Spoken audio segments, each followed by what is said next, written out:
Hello everyone, welcome to Ocean of Economics. We have discussed the questions related to budget which were asked in the previous year examination of UGC NET. So today we'll be moving to question number 6, which is there, and it says fiscal deficit less interest payment is called. See, we have discussed this question previously also.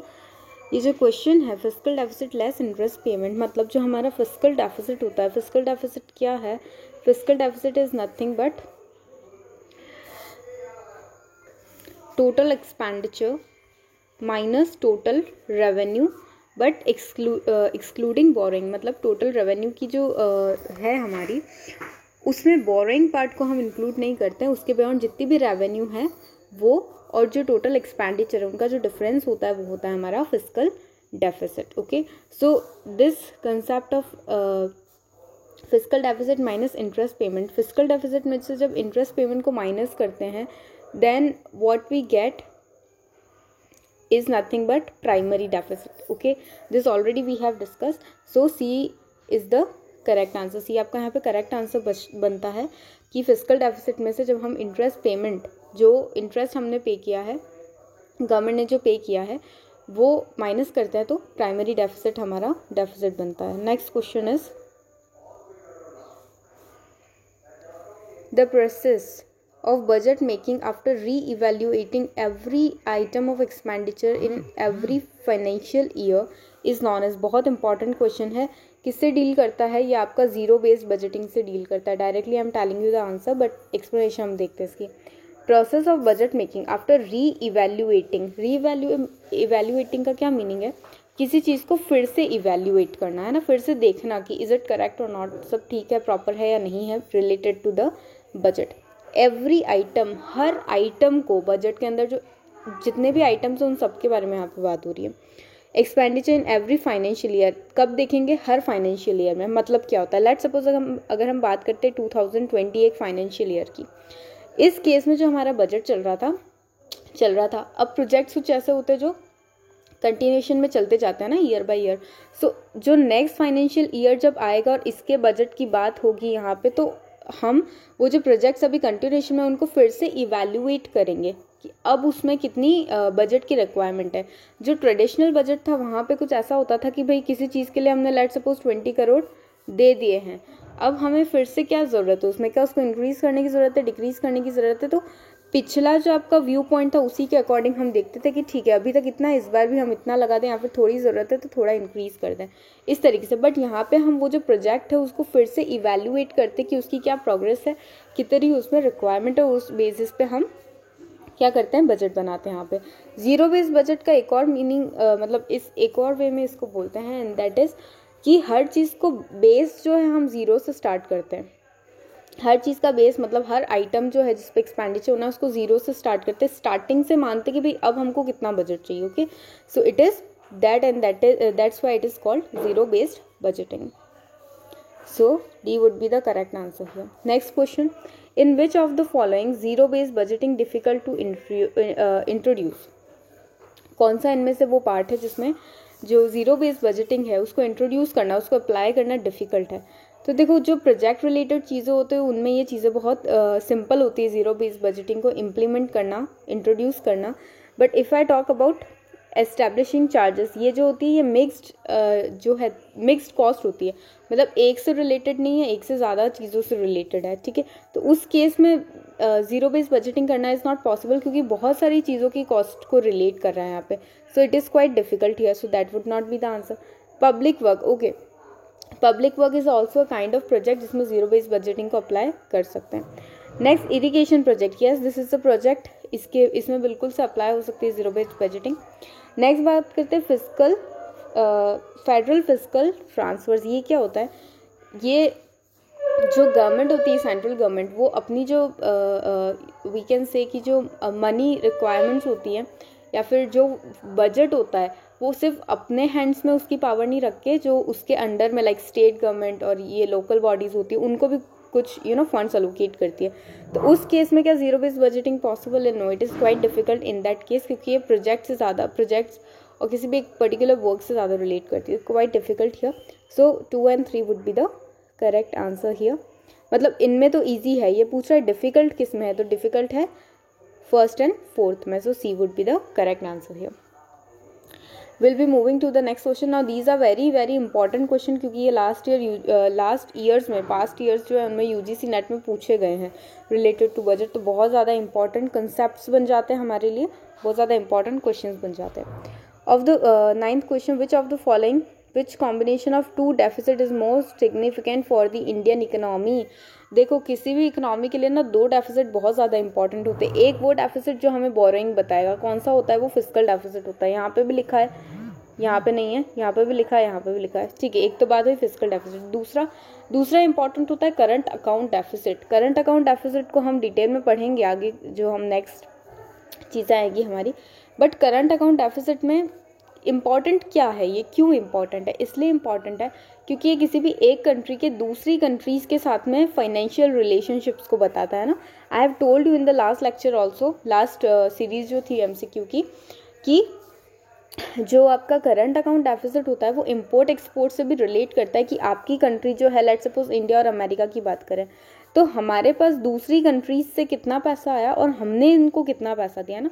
अब अगर हम negative में चल रहे हैं, मतलब हमारे पास आए सिर्फ 50 रुपये लेट्स सपोज, और हमने इनको दिए 100 रुपीज़, है ना, तो इस केस में हम 50 रुपये के लॉस में चल रहे हैं एक्चुअली। तो ये वाला जो डेफिसिट होता है ये भी हमारे लिए बहुत इंपॉर्टेंट होता है, क्योंकि अगर ये पॉजिटिव होगा तभी हमारे पास क्या आएगी, फॉरेन करेंसी आएगी, which is too important for an economy, ठीक है। तो ये दोनों जो आपके डेफिसिट्स होते हैं, current account deficit and fiscal deficit, बहुत ज़्यादा इंपॉर्टेंट होते हैं। D would be the correct answer. Next is lump sum tax. Lump sum tax भी होता है, उसकी बात करेंगे बाद में कभी जब टैक्स पढ़ रहे होंगे। लमसम ग्रांट की बात यहाँ पे आती है। देखो लमसम ग्रांट्स मतलब कुछ ट्रांसफर्स जो होती है, जो दी जाती है ना, तो वो, और लमसम मतलब एक इकट्ठा सम ऑफ अमाउंट जो होता है ना, वो होता है लमसम। तो ये जो लमसम ग्रांट्स हैं इसकी क्या मीनिंग है?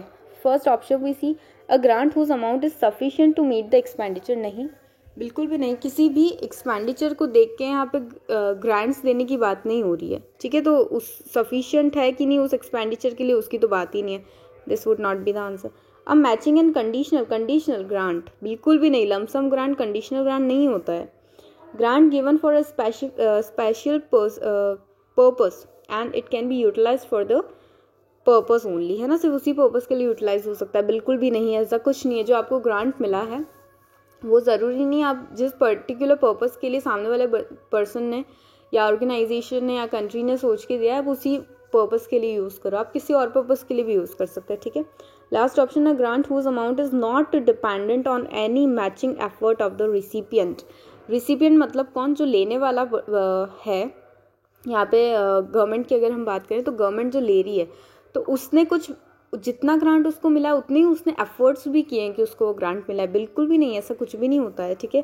ग्रांट किसी एफर्ट की वजह से नहीं मिलते हैं, but there are plenty reasons जिसकी वजह से ग्रांट्स मिलते हैं। तो a grant whose amount is not depend नहीं होता है किस पे, कि उतने मैचिंग एफर्ट्स जो हैं रिसिपिएंट ने किए हैं या नहीं किए, इस पे डिपेंडेंसी नहीं होती है लमसम ग्रांट्स की। D would be the correct answer here. Next question is, during the year 2012-13, which one of the following was the largest item of expenditure of the central government? बहुत important है, जब budget की बात होती है तो ऐसे ही क्वेश्चन आते हैं, ठीक है। अब इसमें बहुत सारी चीज़ें हैं यहाँ पे, जो है हमारी गवर्नमेंट की, सेंट्रल गवर्नमेंट की इनकम कहाँ से होती है, ऐसे क्वेश्चंस भी इंपॉर्टेंट होते हैं। और एक्सपेंडिचर कहाँ पे होती है, ऐसे भी क्वेश्चंस इंपॉर्टेंट होते हैं। यहाँ पे हम एक्सपेंडिचर की बात करें, that also the largest item, है ना, सबसे ज़्यादा एक्सपेंडिचर किस में हो रहा है? तो कंट्री का, सेंट्रल गवर्नमेंट का 2012-13 में लार्जेस्ट जो एक्सपेंडिचर होता था वो होता था इंटरेस्ट पे करने में। मतलब गवर्नमेंट ने, इंडियन गवर्नमेंट ने जो लोन्स लिए हुए हैं, जो बोरोइंग्स की हुई है, उसका जो इंटरेस्ट पे करना रहता है, तो उसमें सबसे ज़्यादा खर्चे होते हैं हमारी गवर्नमेंट के। ये तो 2012-13 का सिनेरियो है, बट आज की बात करें तो आज के टाइम में भी यही चीज़ करेक्ट है कि आज भी सबसे ज़्यादा खर्चे, एक्सपेंसेस जो हैं गवर्नमेंट के, वो इंटरेस्ट पे करने में ही हो जाते हैं। Okay, so C would be the correct answer here. Next question will see, report by the task force of the implementation of fiscal responsibility and budget management, इतना बड़ा मत समझो, छोटा सा समझो, FRBM, ये जो एक्ट आया था कब आया था, 2003 में आया था, ठीक है। FRBM एक्ट क्या था, fiscal responsibility and budget management का एक्ट आया था। किसने हेडेड किया था, केलकर जो था केलकर, मिस्टर केलकर, उन्होंने ये जो कमिटी थी इससे रिलेटेड, इस एक्ट से रिलेटेड, उसको हेड किया था। अच्छा, ये क्या पूछ रहा है, ये पूछ रहा है कि इसके जो है कुछ पॉइंट्स हैं वो कौन से हैं, तो देख लेते हैं जल्दी से। Primary deficit to be abolished by 2008-9, इसका क्या मीनिंग है, इसका अबॉलिश मीनिंग हटा देना, खत्म कर देना। किसको खत्म करना है, हमारी कंट्री में जो प्राइमरी डेफिसिट हो रहा है, याद है अभी जस्ट बताया था, fiscal deficit minus interest payments, क्या मिलेगा, मिलेगा आपको PD, मतलब प्राइमरी डेफिसिट। तो इसी प्राइमरी डेफिसिट को हमें क्या कर देना है, 2008-9 तक एबॉलिश कर देना है। द क्वेश्चन इज आस्किंग कि क्या ये करेक्ट है, बिल्कुल भी करेक्ट नहीं है। इसको 8-9 तक अबॉलिश करने का कोई भी एजेंडा नहीं था, बट किस चीज़ को अबॉलिश करने का एजेंडा था, so the answer is here primary deficit, है ना, primary revenue deficit, not primary deficit. Revenue deficit क्या था, revenue expenditure minus revenue receipt, इन दोनों के गैप से जो आपका डेफिसिट बनता है रेवेन्यू डेफिसिट, इसको क्या करना था, एबॉलिश करना था 2008-9 तक। सो यहाँ पे प्राइमरी गिवन है तो ये रॉन्ग है, इसके प्लेस पे होना चाहिए था आपका revenue deficit. So first option is not correct. Let's see the second option, fiscal deficit should be brought down to 3% of GDP. Okay, this is very correct point here. 2008 तक fiscal deficit जो था उसको 3% जो है GDP का 3% तक cut down करने का उनका एजेंडा था, ठीक है। ये एक और पॉइंट है इसमें कि 0.3% के रेट से हर ईयर को कम करने का इनका एजेंडा था, बट एक्चुअली हुआ क्या था, एक्चुअली ऐसा कुछ भी नहीं हुआ था, this was not achieved. The reason was कि 2007 में कोई एक जो है हमारा इंटरनेशनल क्राइसिस था, so due to that this agenda was not achieved actually. So B is correct, agenda तो था, अचीव हुआ नहीं हुआ वो बात की बात है, बट हाँ ये चीज़ थी वहाँ पे। So 2 is correct, first is incorrect. So which of the following statement is correct, option number B, only second statement is correct. Moving to the next question, all the funds which belong to government go to, मतलब जो भी funds हमारी government से belong करते हैं वो कहाँ जाते हैं। देखिए revenue account, that's nothing like that, तो ये तो बिल्कुल ही गलत हो गया। पब्लिक अकाउंट की बात करें तो पब्लिक अकाउंट में वो पैसे आते हैं जो जो गवर्नमेंट के डिपार्टमेंट्स होते हैं, है ना, और जैसे डिफेंस के वो क्या बोलते हैं हम अकाउंट्स होते हैं, तो उन सब का जो पैसा होता है वो यहाँ पे आता है पब्लिक अकाउंट में, ठीक। तो ये बेसिकली मिनिस्ट्रीज और डिपार्टमेंट के पैसे हैं। कंटिजेंसी फंड की बात करें तो गवर्नमेंट एक फ़ंड क्रिएट करती है सो दैट जब इमरजेंसी होती है ना, किसी भी तरीके की इमरजेंसी, इट कुड बी, तो उसमें गवर्नमेंट उसको यूज़ में ले सके उस टाइम जब रिक्वायरमेंट हो। अच्छा, इस केस में क्या होता है कंटिजेंसी फंड में, जेंसी से याद रखना एमरजेंसी, ठीक है, ये फंड एमरजेंसी के लिए होता है। मुझे बताइए अगर आपके घर में आग लगी है, गॉड फॉरबिड, तो उस केस में हम क्या करेंगे, हम किसी की परमिशन लेने जाएंगे कि भाई हम इस पे पानी डालें नहीं डालें, ऑब्वियसली नहीं। तो सेम वे में गवर्नमेंट के पास भी इतना टाइम नहीं होता कि वो जाके किसी की परमिशन ले कि हम इसमें से फ़ंड निकालें नहीं निकालें। तो उस केस में गवर्नमेंट ये वाला फ़ंड क्रिएट करके रखती है ना, ताकि किसी की उसके वो परमिशन नहीं लेनी पड़े कि हम फ़ंड को यूज़ करें नहीं करें। तो इस केस में कंटिजेंसी फ़ंड के केस में पार्लियामेंट की परमिशन नहीं लेनी पड़ती है, ठीक है, वाइल यूजिंग द फंड। फिर आता है कंसोलिडेटेड फंड, तो ये वो फंड है जिसमें जितने भी टैक्सेस के अमाउंट होते हैं वो सारे के सारे इसी फंड में आते हैं ना। तो गवर्नमेंट से बिलोंग करता है बेसिकली आपका कंसोलिडेटेड फंड, जिसमें गवर्नमेंट के रिलेटेड जो भी टैक्स रिलेटेड फंड्स होते हैं वो इसी में आते हैं। So consolidated fund would be the correct answer. अच्छा, इन फंड्स को यूज़ करने के लिए गवर्नमेंट को पार्लियामेंट से अप्रूवल या फिर परमिशन लेनी होती है। That is the difference between consolidated fund and contingency fund. अच्छा, कंटिजेंसी फंड जो है अभी अराउंड 500 करोड़ का है फंड, ठीक है, ये इसकी वर्थ होती है, इतना ऑलमोस्ट है अभी। Okay, this was the additional information for you. Next question, gender budgeting means. देखो जेंडर बजटिंग बहुत कन्फ्यूज़न है, ओके। बहुत बार सबको कन्फ्यूज़न होता है कि जेंडर बजटिंग जो है अलग से किसी पर्टिकुलर जेंडर के लिए हम बजट बनाएंगे, ऐसा कुछ भी नहीं होता है। लेट्स सी द पॉइंट से, अ सेपरेट बजट फॉर वुमन, बिल्कुल भी नहीं। जेंडर बजटिंग का ये मीनिंग नहीं है कि वुमन के लिए या फिर मैन के लिए सेपरेट बजट होगा, तो this is incorrect. A tool for gender empowerment, बिल्कुल भी नहीं। जेंडर को किसी भी पर्टिकुलर जेंडर को एम्पावरमेंट लाने के लिए जेंडर बजटिंग कोई भी ऐसा टूल नहीं है। Next, a tool for gender discrimination, discrimination तो करना ही नहीं है ना, तो जेंडर डिस्क्रिमिनेशन करने के लिए हम क्यों टूल बनाएंगे, तो बिल्कुल भी नहीं है। A separate budget for man and woman, no. Okay, so 1 second, this is incorrect. I have already told you. First option is incorrect. Gender discrimination तो बिल्कुल भी गलत चीज़ है। Means discrimination in the sense कि जेंडर बेसिस पे लोगों के साथ में अलग अलग तरीके से बिहेव करना, कि एक को सुपीरियर ट्रीट करना, दूसरे को इन्फीरियर, तो this is also incorrect. Separate budget तो होता नहीं है वुमन के लिए। अ separate budget for man and woman, बिल्कुल ये बात भी गलत है। तो ऑप्शन हमारा बचता है यहाँ पे a tool for gender empowerment. देखो होता है क्या एक्चुअली कि जेंडर बजट ना अलग से वुमन के लिए या फिर मैन के लिए नहीं बनता, बट जो हमारा बजट होता है उसको एनालिसिस करते हैं। And I was searching for that option only, जो यहाँ पे नहीं था, बट ठीक है।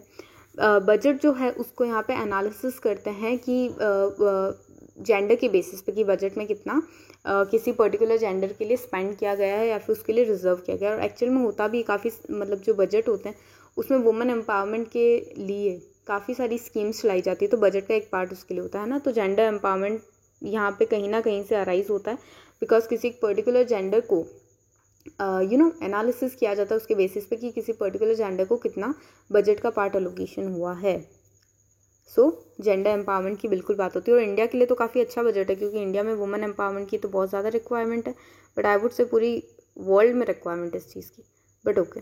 Next question will see here, which of the following is advantages of zero based budgeting, के क्या एडवांटेज होते हैं। मैंने आपको भी बताया था जीरो बेस्ड बजटिंग मीन्स किसी भी चीज़ को ग्राउंड लेवल से स्टार्ट करना, कि ये जो है किसी पर्टिकुलर प्रोजेक्ट जिसमें हम बजट की बात करें उसमें अब कितनी रिक्वायरमेंट्स है ये देखना। ये नहीं देखेंगे कि पिछले ईयर मैंने इस पर 10,000 रुपये लगाए थे तो अभी भी मैं 11,000 लगाऊंगा, ऐसा कुछ भी नहीं। जीरो लेवल से वील सी कि अभी रिक्वायरमेंट कितनी है, ठीक है। Let's see this, it eliminates और minimizes the low productivity priority programs, very true. देखो लो प्रायोरिटी प्रोग्राम, देखो अगर हम बोलें अभी की कोविड सिचुएशन की, हमें ख़रीदना है एक तो हमारा ग्रॉसरी, ठीक है, हमें ख़रीदना है, first option is grocery. Second option if I give you, हमें कोई ना कोई एंटिक्विटीज़ खरीदनी है ना, जो हम शोपीस की तरीके से लगा के रखते हैं। तो इस केस में हम क्या सोचेंगे, भाई हमें ग्रॉसरी पे भी खर्चा करना ज़रूरी है, because covid time is there, income is less, है ना, और मार्केट ओपन नहीं है, तो हम ग्रोसरी खरीदने जाएंगे इंस्टीड ऑफ एंटीक्विटीज़, है ना। तो यहाँ पे भी ये होता है जीरो बेस्ड बजटिंग, के पिछले ईयर हमने क्या किया था वो हमें नहीं देखना, हमें देखना इस बार क्या सिचुएशन है, उसके बेसिस पे हम काम करेंगे। विद दैट जो लो प्रोडक्टिविटी प्रायोरिटी प्रोग्राम्स है, मतलब कोई चीज़ जो अभी हमारे लिए प्रायोरिटी नहीं है तो उसको हम हटाएंगे और उन चीज़ों को मिनिमाइज़ करेंगे, ठीक है। जो हमारी लो प्रायोरिटी चीज़ें हैं उनको हम कम से कम या फिर हटा ही देंगे बिल्कुल ही। So A is correct here. आगे देखेंगे, it improves the programme effectiveness. Effectiveness मतलब बहुत अच्छे से काम करना, रिसोर्सेज को फुली यूटिलाइजेशन करना, और टाइम के बेसिस पे भी जल्दी जो है आपका टाइम उसके बेसिस पे काम ख़त्म करना। सो बिल्कुल अगर आप ऐसे ठीक से काम करोगे, लो प्रायोरिटी चीज़ों को हटा दोगे, हर चीज़ का ध्यान रखोगे, तो वेस्टेज कम होगा, टाइम जो है मिनिमम कंज्यूम होगा और इफेक्टिवनेस बढ़ जाएगी। नेक्स्ट जो है, it facilitates critical review of schemes in term of their cost effectiveness and benefits, ठीक है।